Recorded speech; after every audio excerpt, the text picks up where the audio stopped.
Sir ये देखिए, 1 करोड़ रुपया एक ऑफिस से सिर्फ वेस्ट में जा रहा है। ऐसे हमारे 30 ऑफिसेज है। 30 करोड़ टोटल वेस्ट।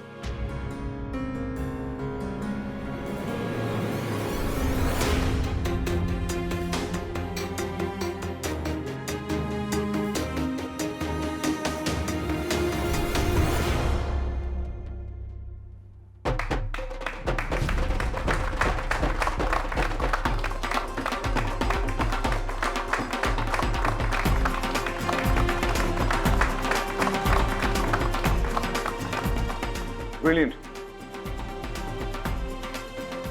ब्रिलियंट इसलिए क्योंकि तुमने सिर्फ प्रॉब्लम्स नहीं बताई, प्रॉब्लम की सॉल्यूशन भी बताई। Very good. मैं सच कह रहा हूं, मैंने आज से पहले इतना यूनिक और जबरदस्त प्रेजेंटेशन आज तक नहीं देखा।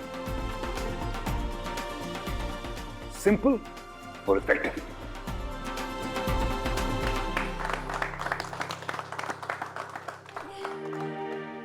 मुझे लगता है जल्द से जल्द हमें विधि के सजेशंस को इंप्लीमेंट करना चाहिए। Okay, good job. Thank you so much.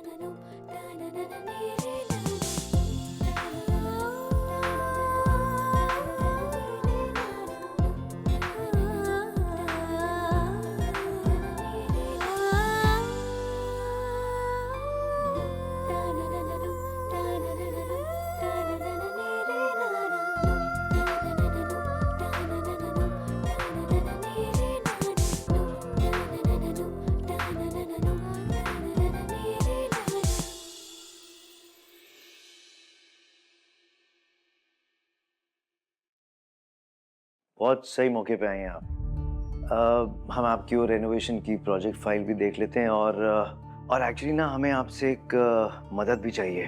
मेरी मदद की जरूरत? वाओ, इंटरेस्टिंग है। एक्चुअली बहुत ही अजीब सिचुएशन हो रखी है। ये हमारे ऑफिस की नई लड़की है विधि। पता नहीं देव उससे इतना इम्प्रेस क्यों है। और आजकल हमें तो एक नया ही देव नजर आ रहा है, वो समझ ही नहीं रहा कुछ भी।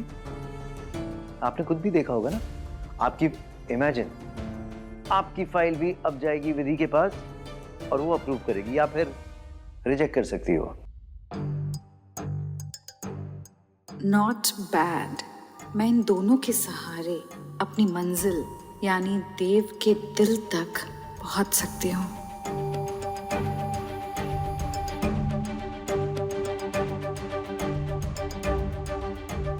थैंक्स मुझे इन्फॉर्म करने के लिए।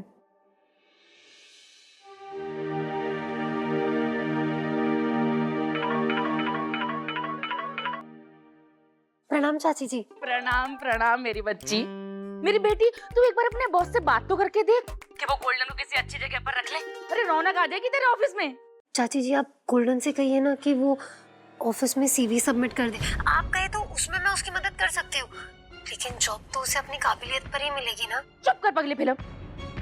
ज्ञान तो ऐसे दे रही है जैसे खुद ने इंदौर की टॉप बन के नौकरी पाई हो। चाची जी मैं ऑफिस में हूँ, मैं आपसे बाद में बात करती हूँ। प्रणाम। बाद में फोन करती हूँ।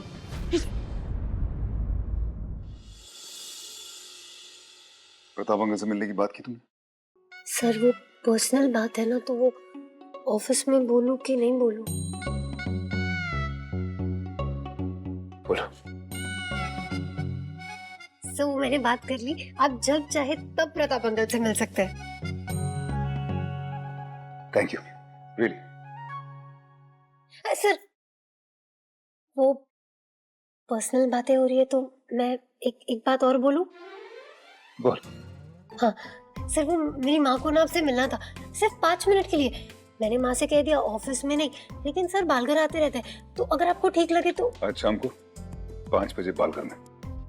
Okay, thank you sir.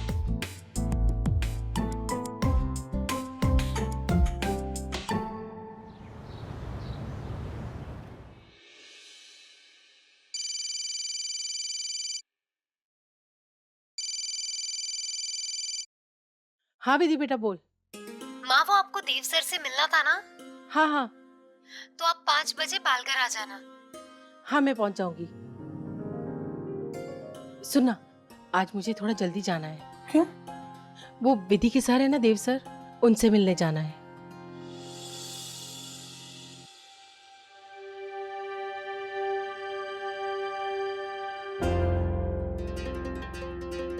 मेरे इंटीरियर डिजाइन का फाइनल प्रपोजल कर लो, जो असेसमेंट करनी है। मेहता मैम, आप बैठिए ना प्लीज।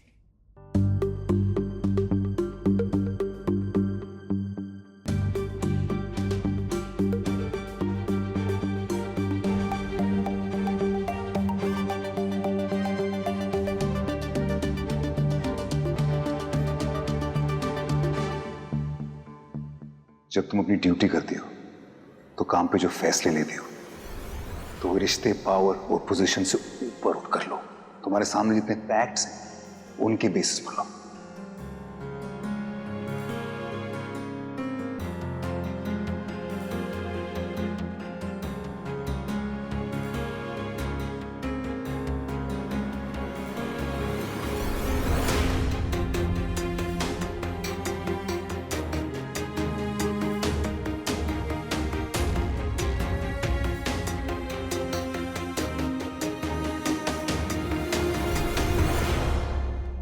सो मिस विधि, क्या लगता है आपको? Any problem? नहीं मैम, मुझे तो कोई प्रॉब्लम नहीं लगती। नहीं, देख लो, कोई ना कोई प्रॉब्लम जरूर निकलेगी। मैम प्रॉब्लम यही है कि कोई प्रॉब्लम नहीं है। प्रॉब्लम नहीं है तो अप्रूव कर दो ना। नहीं मैम, वो मेरे बोलने का मतलब ये था कि मुझे यहाँ कोई प्रॉब्लम नहीं दिखती। ऐसे कैसे प्रॉब्लम नहीं? कोई तो प्रॉब्लम होगी। ये लो, ये लो, अपनी ये लेंस से देख लो, कहीं कुछ छुपा हुआ मिल जाए। देख लो, देख लो।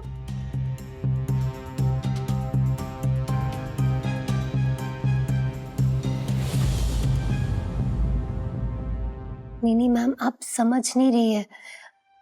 मैं कह रही हूँ कि मुझे यहाँ ऑफिस में कोई प्रॉब्लम नहीं दिखती, सब ठीक है। एक्सक्यूज मी, क्या मतलब है?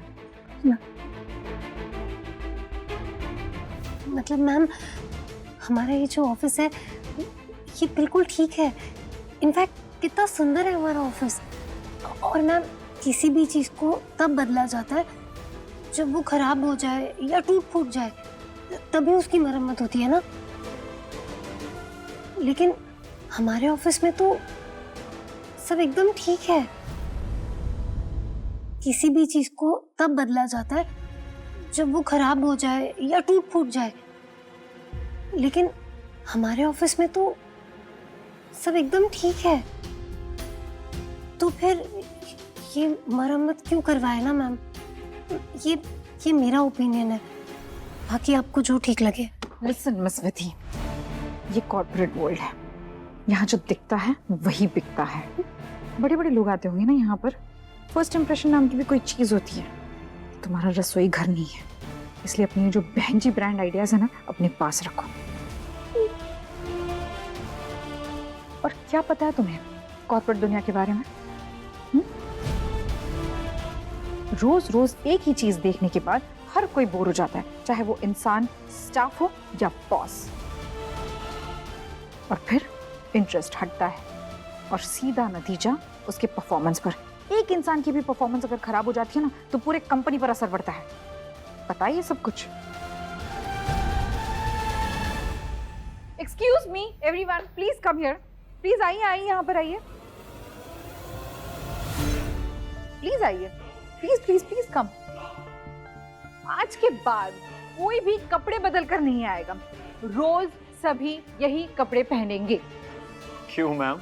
अरे भाई, एसी में बैठते हो, कपड़े थोड़ी ना खराब हो रहे हैं, बदलने की क्या जरूरत है? Right miss Vidhi?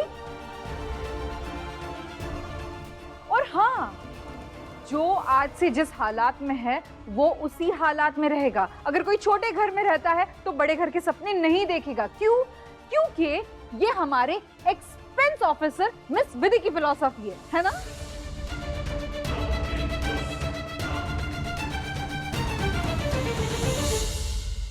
Vidhi, I think तुम गलत कर रही हो। हर बार तो तुम सही नहीं हो सकती। तुम एक काम करो, अम्मा मैम से थोड़ा सा टाइम और मांग लो, उनके प्रपोजल और उसकी जरूरतों को समझो, रीलुक दे दो।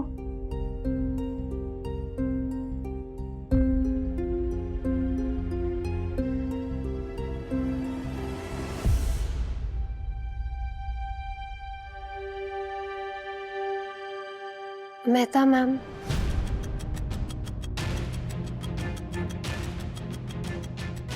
मैम वो मैं फिर से एक बार वो रीलुक दे दूंगी प्रपोजल को। You better do.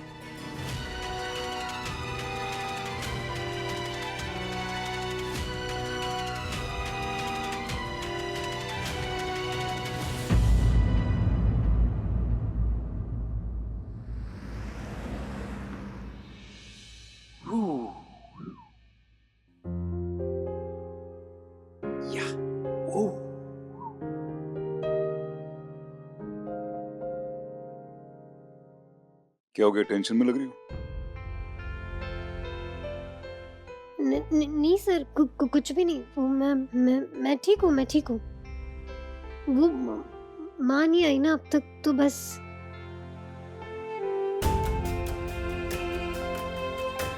झूठ बोलने की आदत नहीं है तो कोशिश भी नहीं करनी चाहिए। अजीब लगता है। नहीं बताना मत बताओ, ओके। बस बस यही माँ आ रोको। गई। बस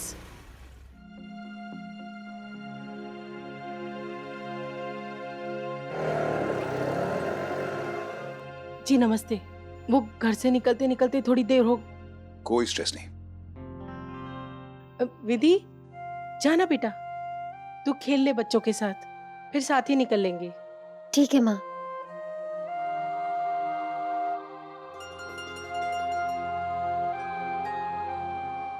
आप सोच रहे होंगे कि मेरा आपसे क्या काम। मैं बस आपको शुक्रिया कहना चाहती थी। थक गई थी ये माँ, अपनी बच्ची के बारे में मजाक भरी बातें सुनते सुनते। मैं हमेशा परेशान रहती थी कि मेरी बच्ची का क्या होगा, इसकी शादी कैसे होगी, शादी के बाद इसकी जिंदगी कैसी होगी। पर आपने आकर उसकी पूरी जिंदगी ही बदल दी। और ये सिर्फ मेरा मानना नहीं है, विधि के पापा का भी मानना है। विमला जी, आप मुझे सबका क्रेडिट दे रही हैं, उसके लिए थैंक यू। पर इसमें मेरा कोई योगदान है नहीं, सारा क्रेडिट आपका है। आपने अपने संस्कार विधि के अंदर डाले तो वैसी है। मैंने कुछ किया होता ना बिमला जी, मेरी कंपनी में बहुत सारे लोग बहुत सालों से काम कर रहे हैं, वो सारे ईमानदार होते हैं, लेकिन वो विधि जितने ईमानदार और ऑनेस्ट नहीं है। पता क्यों? क्योंकि शायद उनके माँ बाप हैरी जी और आप नहीं है। आप कह रहे हैं, पर हमें तो याद भी नहीं है कि हमने उसे ये संस्कार दिए भी हैं या नहीं। घर के हालात आप देख चुके हैं। जिंदगी जीने की लड़ाई में 5 मिनट भी नहीं निकाल पाए सुकून के बैठकर बात करने के लिए। बिमला जी, एक बात बोल देता हूं आपको, हम श्योर आप जानती हूं, लेकिन फिर भी, कि संस्कार बोलने से नहीं भरे जाते। इंसान जिस तरीके से अपनी जिंदगी बिताता है, बच्चे वही देखते हैं और सीखते हैं। अब कुछ माँ बाप अपने बच्चों को बोलते हैं कि मोबाइल पे मत रहो, पर खुद मोबाइल पे लगे रहते हैं। बिमला जी, विधि ईमानदार है क्योंकि आप ईमानदार हो, हरी जी ईमानदार है। 1 लाख रुपए का चेक दिया था मैंने उन्हें, नहीं लिया उन्होंने। इन सब बातों का जवाब मैं न दे सकूंगी, हाँ, लेकिन आपसे शुक्रिया कहूंगी हर बात के लिए। मैंने कुछ नहीं किया, ट्रस्ट मी।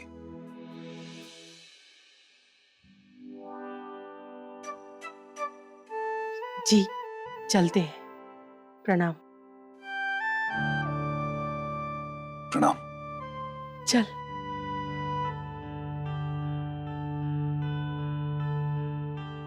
क्या हुआ माँ, सब ठीक? कुछ नहीं।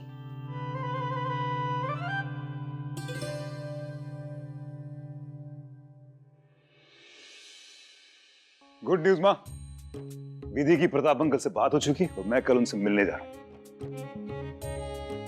आप उस सरप्राइज गिफ्ट के बारे में बोल रहे थे ना, बताइए क्या है वो, जल्दी बताइए। देती हूँ। बड़ा उतावला हो रहा है।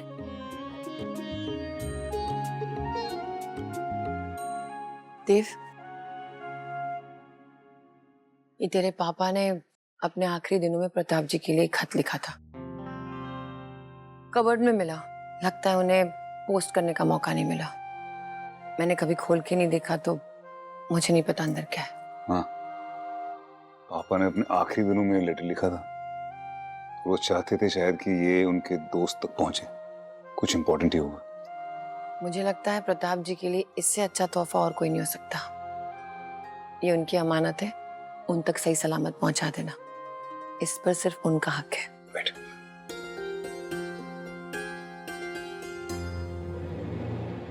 और मेरे हक का क्या होगा?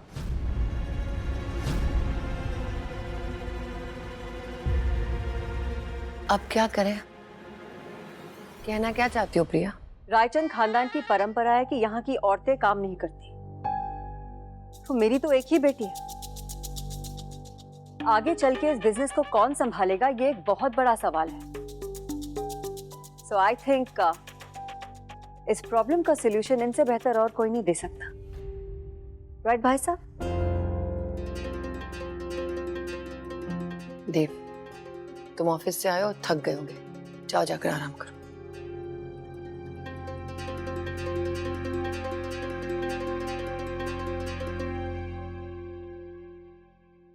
प्रिया, तुम एक ही सवाल को बार बार घुमा फिरा के मुझसे पूछोगी, लेकिन मेरा जवाब नहीं बदलने वाला है।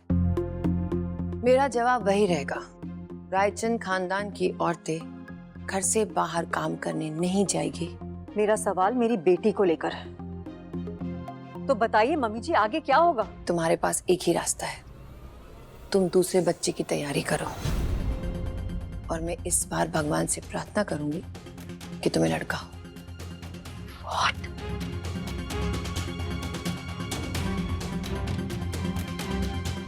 और अगर दूसरी बार भी बेटी हुई तो आप मुझे तीसरी बार बच्चा पैदा करने के लिए कहेंगी? कमाल है मम्मी जी, आप सीधे सीधे क्यों नहीं कहती कि आप मुझे रायचंद खानदान की बच्चा पैदा करने वाली मशीन बनाना चाहती हैं? Unbelievable.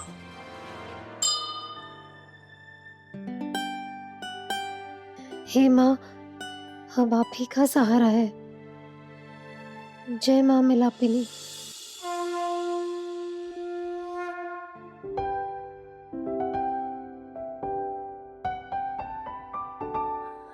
पापा,